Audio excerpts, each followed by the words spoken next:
Welcome to Tokyo Wave, recorded in a live studio in Harajuku, Japan, with your hosts Aaron and Parker.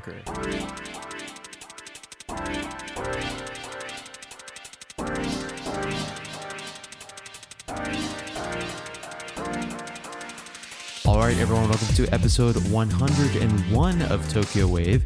We're your hosts Aaron Randall and Parker Allen. On Tokyo Wave, we bring you weekly updates from our studio in Harajuku. Join us in segments featuring this week's top news, political happenings, business, and other random garbage. To get us started, here are this week's top news highlights. Japan-born American files suit against Japan's dual nationality ban. Toshiba gets 8 proposals for privatization from potential partners. Japanese man, 83 years old, nears goal to become oldest to sail solo nonstop across the Pacific. This week in Japan. Alright, so our first story. Japan-born American files suit against Japan's dual nationality ban. Kyoto News has reported that a Japanese-born American said on June the 2nd that she has filed a lawsuit with a Japanese court claiming that the country's nationality law, which bans its citizens from also holding a foreign nationality, violates the Constitution. Yuri Kondo, age 75, who currently lives in Fukuoka in southwestern Japan and filed the lawsuit at the Fukuoka District Court, said at a press conference with her legal team that acquiring U.S. citizenship should not have automatically stripped her of her Japanese one. Kondo, who was born in Kamakura, Kanagawa Prefecture, moved to the United States in 1971 to attend graduate school and began practicing law in Arizona in 1997. After becoming a U.S. citizen in 2004, she attempted to renew her Japanese passport in 2017, but her application was rejected. She is currently in Japan on her U.S. passport. Kondo claims that Article 11 of the nationality law, which stipulates that Japanese citizens automatically lose their nationality upon gaining a foreign nationality, violates the right to pursue happiness and equality as guaranteed by the Constitution. Kondo said, quote, "Nationality is an important human right, and it is illegal to automatically take it away from someone without their consent." The Tokyo District Court in January 2021 rejected a similar lawsuit filed by 8 men and women residing in Europe, ruling that Japan's nationality law is constitutional. The plaintiffs have appealed. So I know this is quite a complex subject, and Parker, me and you both, I think, have friends who are Japanese-born Americans or American-born Japanese. They have 2 passports. And I think like the way it works is, if you're traveling from America to Japan, you show them the Japanese passport when you enter Japan, and then the opposite is true for entering America.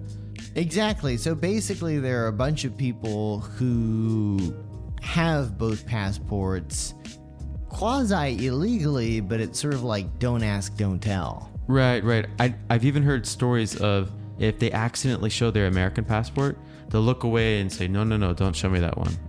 Show me the Japanese one, right? So it's kind of like they know that this is going on, but they haven't really been enforcing anything, so.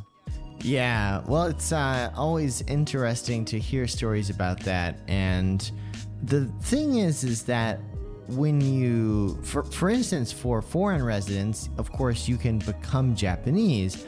But when you become Japanese, you have to promise to renounce your U.S. citizenship. However, they can't enforce it. And they don't check. Gotcha. You just have to promise that you'll get rid of it. Right. I heard the U.S., even if you have to send a letter to some, agency in the U.S. and they will... Oh, but the U.S. allows dual nationality. Right. But if you follow Japan's rules and say, I don't want to be a U.S. citizen anymore, the U.S. government will just reject it automatically.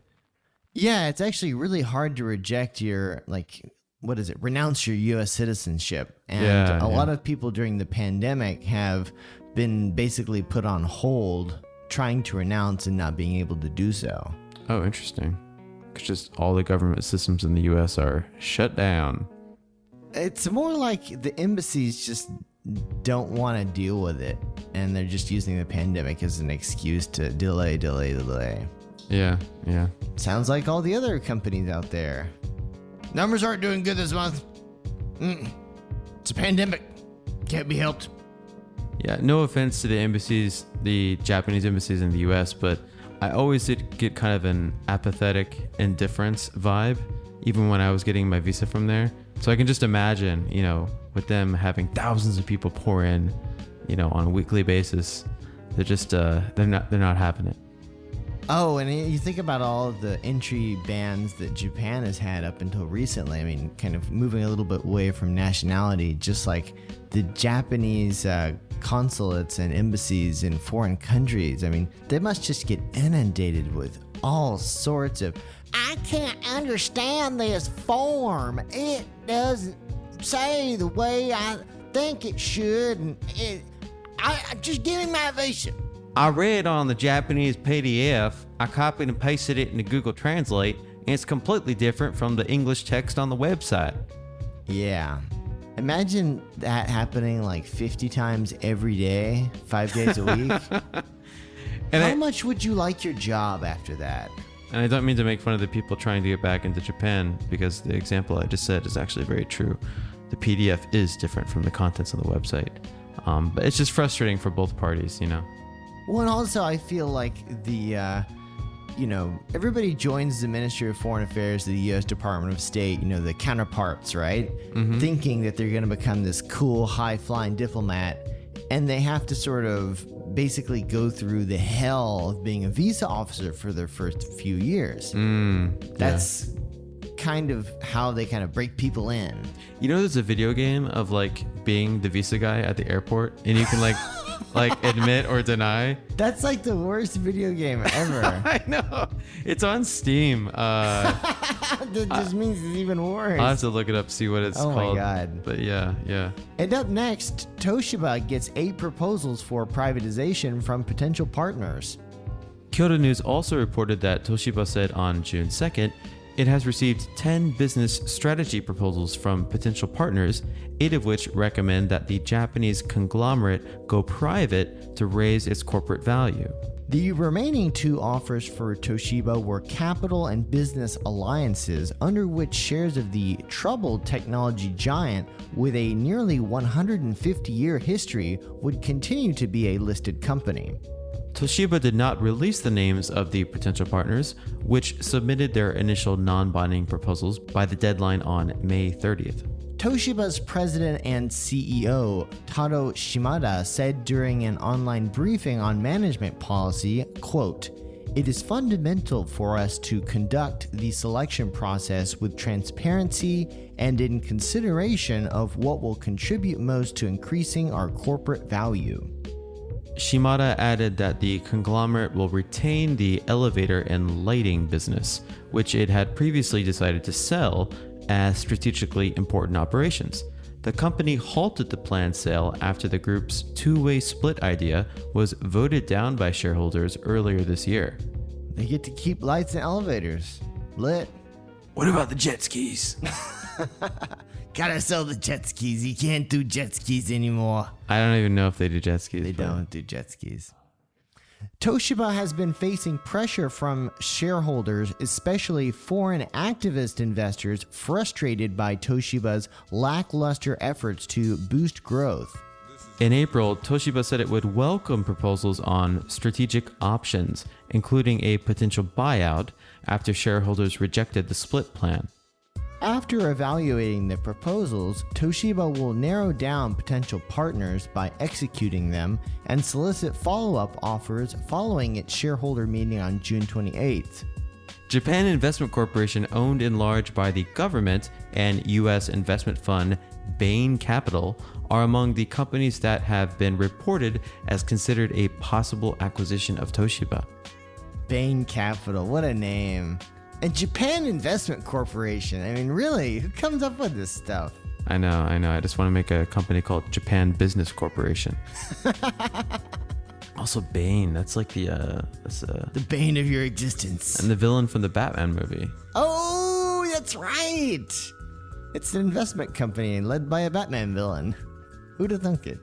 However, as Toshiba's nuclear power and defense sectors are deemed crucial to Japan's economic security, any tender offer will need to be screened by the Ministry of Economy, Trade and Industry, posing a potential challenge for foreign companies. All right, in our final story, 83-year-old Japanese man nears goal to become oldest to sail solo nonstop across the Pacific. The Mainichi has reported that Japanese ocean adventurer Kenichi Horie, 83 years old, is set to become the world's oldest yachtsman to sail non-stop across the Pacific Ocean alone. Horie, a resident of Ashiya, Hyogo Prefecture, left San Francisco a little over 2 months ago and is expected to pass the Kii Channel, his fishing point, off Wakayama Prefecture's Cape Hinomisaki in western Japan as early as June 4th. Seasoned seaman Horie departed the San Francisco shore under the Golden Gate Bridge on his Suntory Mermaid 3 yacht on the morning of March 26th, or March 27th in Japan Standard Time. After he was seen off Hawaii's Oahu Island on April the 16th, he has been sailing steadily west with the trade winds.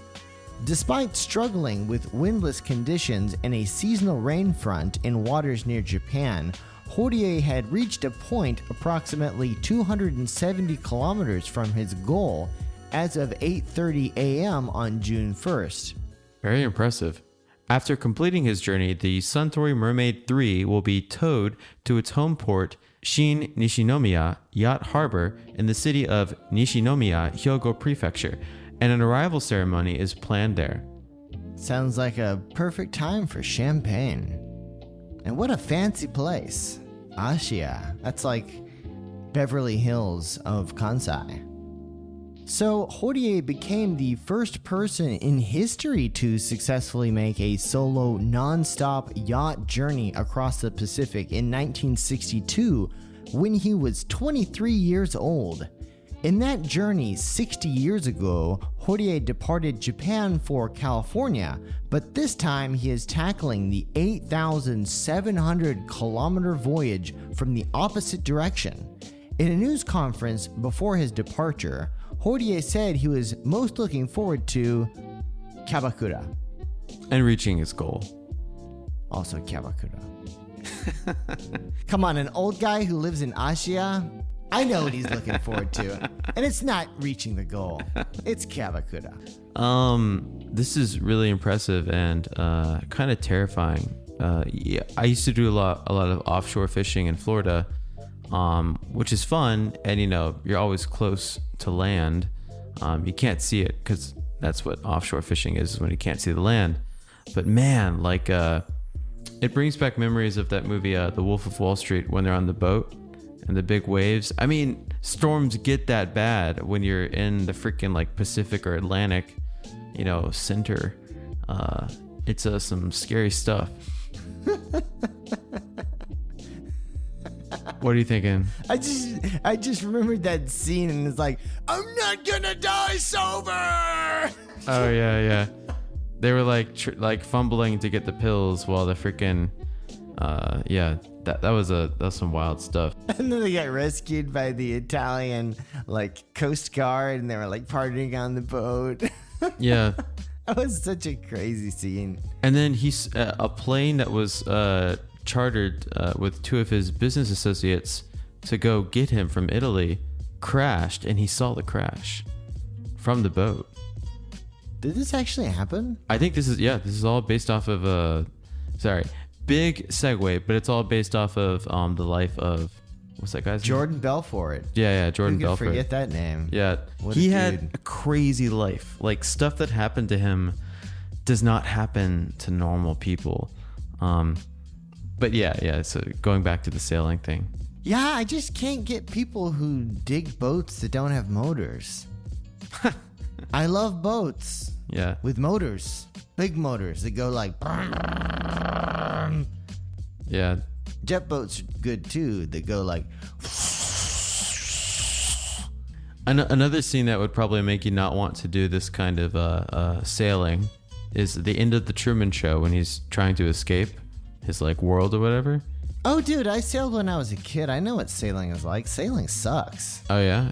Yeah. I only did motorboats and stuff, but Yeah, like seriously, sailing it's like, oh, there's wind. I can finally move. And then the wind stops. It's like, well, anybody got some Coke? oh my god, that sounds like a wild experience. I was a kid. I was talking about the other kind of Coke. Come on, forget about it. Then it turns out there's like a tiger.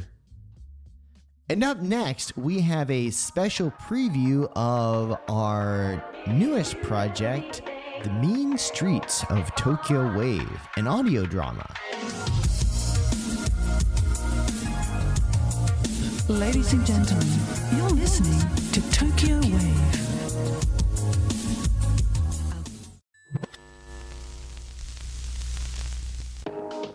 The year is 1986. Tokyo is awash with money, and the streets are awash with thrill-seeking yuppies and cocaine. The Tokyo Metropolitan Police, in above their heads, lobbied the U.S. Embassy to loan them 2 vice cops, straight from the mean streets of Miami, to help clean up the drug problem, starting with rounding up the geeked-up Tokyoites wreaking havoc upon the city after dark. 2 vice cops from South Florida with a penchant for justice and a certain flair never seen before on the streets of Tokyo. There's only one problem. These 2 American cops stick out like a sore thumb. With the drugs flooding in from Colombia through South Florida and North Korea to Japan, it seems there is no way to stop the powerful Yakuza crime syndicates that control the deadly cocaine trade.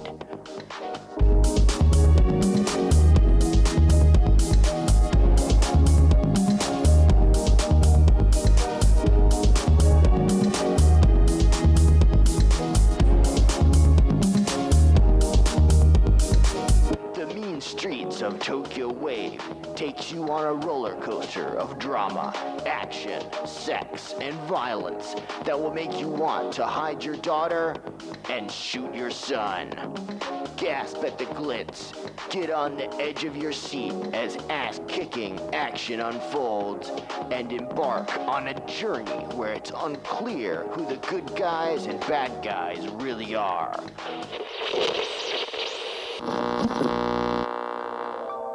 Coming soon, The Mean Streets of Tokyo Wave, an audio drama brought to you by Tokyo Wave.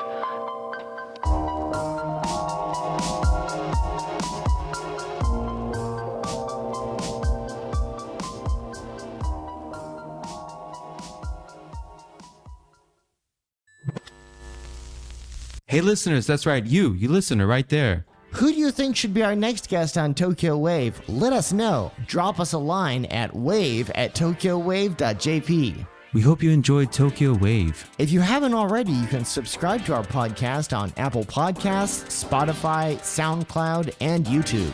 Join us again next week on Tokyo Wave.